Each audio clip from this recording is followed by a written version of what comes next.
Good morning, students.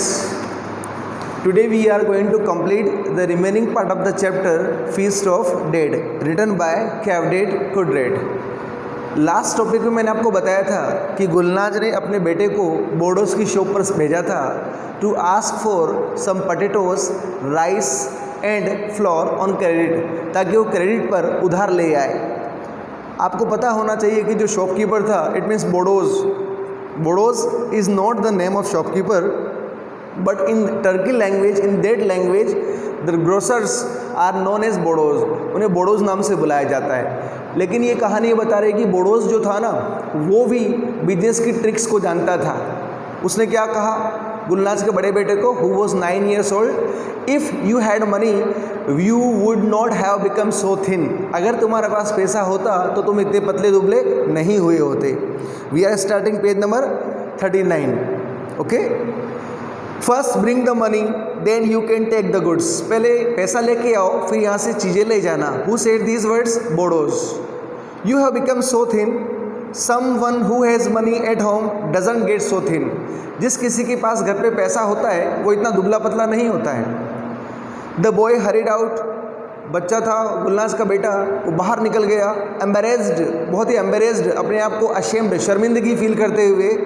To have his lie found out, कि उसका झूठ पकड़ा गया। He found the iciness of the street more unbearable, intolerable, जो बर्दाश्त न किया जा सके, असहनीय। That he had before he entered the store. अब की बार उसे बाहर की जो ठंड है वो उससे ज़्यादा लग रही है बजाय कि स्टोर में आने से पहले, क्योंकि अब जो शर्म है, उसका झूठ पकड़ा गया, उसका दर्द काफ़ी ज़्यादा है, इसलिए ठंड भी काफ़ी ज़्यादा महसूस हो रही है, शर्मिंदगी। एट द कॉर्नर, जब वो कॉर्नर में पहुंचा, he saw smoke coming out the chimney of the white House. उसने देखा व्हाइट हाउस की जो चिमनी थी उससे स्मोक, धुआं बाहर आ रहा था। How happy were the people who lived in it. उसने सोचा यहाँ रहने वाले लोग कितने खुश थे। It did not occur means happen to him to jealous of them. उसके मन में उनके प्रति कोई जलन की भावना नहीं थी। He had only admiration, it means praise और appreciation for these people. Gulnaz के बेटे के मन में व्हाइट हाउस के लोगों के प्रति एक सम्मान की भावना थी, प्रशंसा की भावना थी। Who had given him the best meal of his life, जिन्होंने उसे अपने लाइफ का सबसे अच्छा खाना दिया था। He walked home as fast as could. वो घर चला जितना तेजी से वो चल सकता था। हिज टीथ चैटरिंग, उसके दांत कटकटा रहे थे बिकॉज ऑफ कोल्ड, ठंड की वजह से। There was no need to say anything to his mother and his brother. जहाँ तक गुलनाज का सवाल है और उसके छोटे बेटे का सवाल है, उनके बारे में कुछ कहने की जरूरत ही नहीं थी। क्यों? It means his empty hands told their own story. Gulnaz के बेटे के बड़े बेटे के खाली हाथों ने पूरी कहानी कह दी। गुलनाज अंडरस्टूड, गुलनाज समझ गई that he was not given anything on credit, कि उसे कोई भी चीज़ उधार नहीं दी गई। He took off, it means removed, take off is phrasal verb, to remove, उतारना। He took off his cloth, उसने अपने कपड़े उतारे। And went to his bed and then he spoke. पलंग पर सोने के बाद वो क्या बोलता है, सुनिएगा।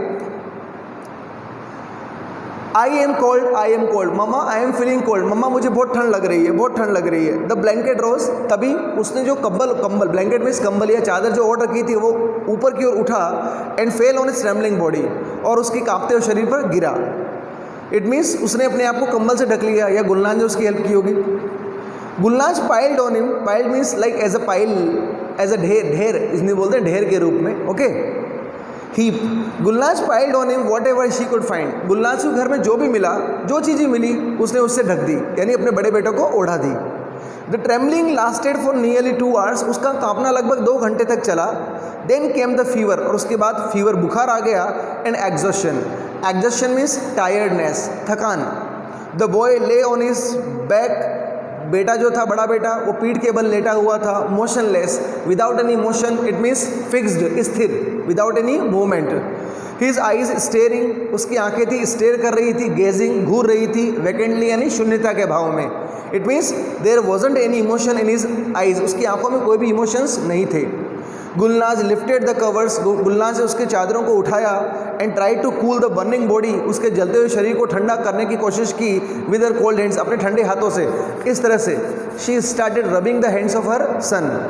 She pace through the house till evening. वो घर में शाम तक इधर उधर चक्कर लगाती रही, पेस करती रही, from one end to another end, desperate, it means disappointed, निराश होकर, वो सोच ही नहीं पा रही कि वो क्या करे।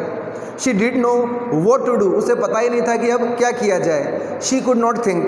The sun went down, sun went down means it was sunset, sunset हो गया, सूर्यास्त हो गया। She notice the small pile of covers she had taken off the boy's body, तभी उसने किस पे ध्यान दिया, चादरों का जो एक ढेर था जो बेटे के शरीर पर था उस पर ध्यान दिया। Wouldn't there be anybody to give some money for all that, उसने सोचा क्या इन चीज़ों के बदले मुझे कुछ देने वाला कोई नहीं होगा। She remembered that her neighbours had talked of a junk store, junk store होता कबाड़ी की दुकान जहाँ पर जो वेस्ट मटेरियल है, बहुत ही फटे पुराने सामान भी बेचे जा सकते हैं, where they bought used things, तभी उसे याद आया कि उसके पड़ोसी ने उसे एक कबाड़ी की दुकान जंक स्टोर के बारे में बताया था जहाँ पर ऐसी चीज़ें बेची जाती थी। But it must be closed, गुलनाज को लगा अब तो रात हो चुकी है, it must be close because it is tonight, it is too late. She would have to wait till the morning, और उसने डिसाइड कर लिया कि morning, in the morning after reaching there she will sell all these kind of like covers or blankets which are not useful, और उसे morning तक इंतज़ार करना पड़ेगा।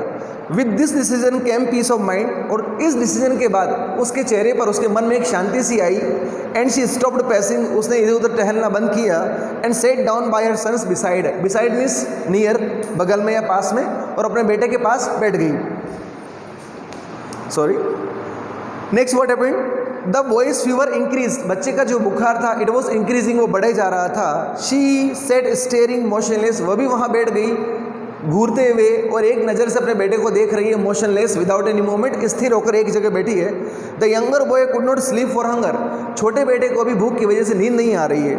ही too was watching his eyes open, और वह भी अपने भाई को, अपनी ममा को देख रहा है विद हिज आइज ओपन, अपनी आंखें खोल करके।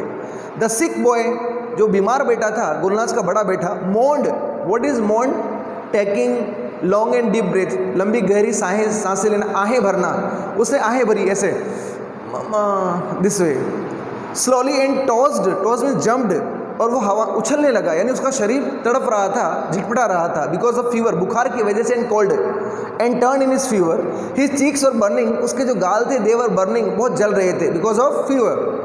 And he talked in delirium, what is delirium, like state of unconsciousness, और ऐसा लग रहा था कि बेहोशी की हालत में कुछ बोल रहा था, उसे खुद को नहीं पता कि वो क्या बोल रहा है। The younger boy, younger one set up in his bed, छोटा बेटा उठा, पलंग से उठा, and asked in a voice, और धीरे से कहा उसने ऐसी आवाज़ में, दैट वाज ऑडिएबल, जो सुनी जा सके, ओनली टू हिज मदर, अपनी मम्मा के पास जाकर धीरे से बोलता है। It means he wanted to avoid from his elder brother, अपने बड़े भाई से अवॉइड करना चाहता था जो वो कहना चाहता था। उसने कहा mother will my brother die, mamma क्या भैया मर जाएगा। शी शिवर्ड, और जैसे ही गुलनाज ने ये वर्ड सुने वो कांप गई, ट्रेम्बल्ड, कांपने लगी, अचानक से कांप गई, as if touched by a cold wind on her skin, और उसे ऐसा लगा जैसे कि ठंडी हवा उसकी स्किन को छूकर निकल गई, हवा का झोंका। She looked at her son with frightened eyes, उसने अपने बेटे की ओर देखा, फ्राइटेंड एंड डरी हुई, स्केरी आइज से, और पूछा why do you ask that, बेटा ये क्यों पूछ रहे हो, बेटा ऐसा क्यों कह रहे हो कि तुम्हारा बड़ा भाई मर जाएगा। The boy was silent for a moment, छोटा बेटा एक क्षण के लिए चुप था। देन ही लीन्ड, लीन यानी झुका, okay, lean against, lean close, bend down to her ear, तब छोटा बेटा अपनी माँ के कान के पास जाकर धीरे से बोला, एंड सेड सॉफ्टली, बड़े सॉफ्टली से कहा, trying to hide his voice from his brother, और अपनी आवाज़ को अपने भाई से छिपाना चाहता है। और उसने क्या कहा, because then food will come from the white house, तभी तो वाइट हाउस से खाना आएगा। डियर स्टूडेंट्स, छोटा बेटा ये सोच रहा था, उसे पता नहीं था कि लाइफ और डेथ क्या होता है, बस उसे इतना याद था कि जब उसके फादर की डेथ हुई थी वाइट हाउस से खाना आया था, तो he is expecting about the death of his elder brother, अपने बड़े भाई की मौत का इंतजार कर रहा है, so that once again they will get food from white house, ताकि उन्हें फिर दोबारा एक बार वाइट हाउस से खाना मिल सके। Students, this is like a pathetic story, this is a miserable story, एक बहुत ही दयनीय कहानी है, which shows the economic conditions, or we can say like a stressed economic condition of a middle class, not middle class, lower middle class family. Gulnaz had to live with her two sons, and it was not possible after the death of Darshan Aga. There are a number of questions that can be asked in board exams. Students, I have told you everything about this chapter, and the remaining part, not remaining part, tomorrow we will discuss the next chapter, and we will continue the next chapter and that is old man at the bridge. Old man at the bridge. Is it clear? Like there are a number of questions from this chapter, like first question is you can say how did Darshan Aga earn is living. Darshan Aga अपने living कैसे कमाता था? By supplying water to the needy ones. जिन लोगों को जरूरत पड़ती थी उन्हें क्या सप्लाई करके? वाटर सप्लाई करके. Second, who was Gulnaz? Gulnaz was the wife of Darshan Aga. Why did she panic? वो क्यों डर गई? She was panicked when she heard the news of her husband's death. Third question, as you can see here, what did the older boy wear to keep out the cold?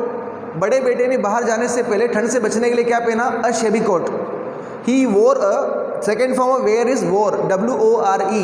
He wore a shabby coat which was not suitable, or we can say which was not enough to control or to protect the elder boy from the cold outside. Fourth question, what did Bodos tell the boy cancelling is order? Bodos ने क्या कहा था? If you had money you would not have become so thin. अगर तुम्हारे पास पैसा होता तो तुम इतने पतले दुबले नहीं होते. And last question, fifth question, why could the younger boy not sleep? Very easy. The younger boy could not sleep because of hunger. They had not eaten anything for a long time. D also, I told you first question is most important. What were the belongings of Darshan Aga? You will write what was the belongings means properties, or we can say possessions. Board exam में question आया है तो आप लिखोगे दर्शन आगा was a water carrier. His belongings or his property was two water cans and a pole hanging with a chain dangling from either end.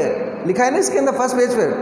दर्शन आगा है two water canisters and a pole with a chain hanging, it means hanging from either end, दोनों ही किनारों से नीचे टंगी हुई.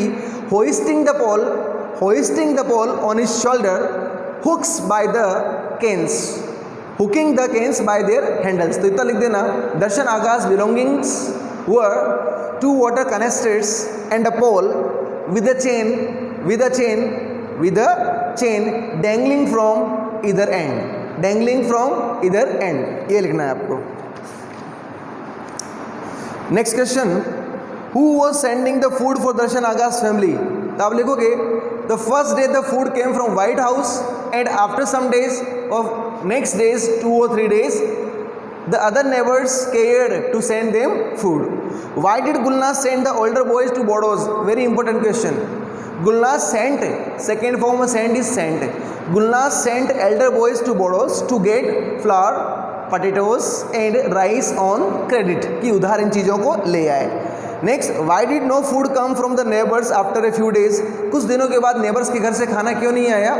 It is a tradition where death has occurred.